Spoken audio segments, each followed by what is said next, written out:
রয়েছে কি অ্যাসিডিফাইড লেড অ্যাসিডের সলিউশন, এটাকে তুই যোগ করবি এটার মধ্যে।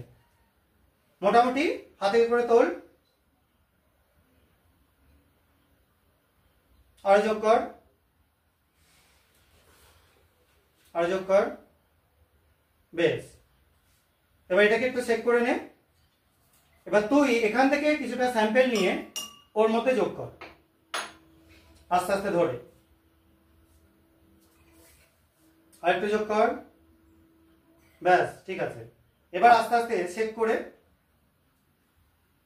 ঠিক আছে, তুই এবার একটু হাতে করে সামনে দেখিয়ে দে।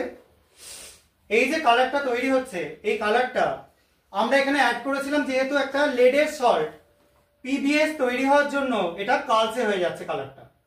এবং এই পিবিএস থেকে আমরা বুঝতে পারবো যে অন্ততপক্ষে একটা সালফাইডের কিছু আছে, যার জন্য লেড দেওয়াতে, এটা লেডের সল্ট দেওয়াতে কালচে হয়ে যাচ্ছে। এবার এটাকে তুই সামনে রেখে দে।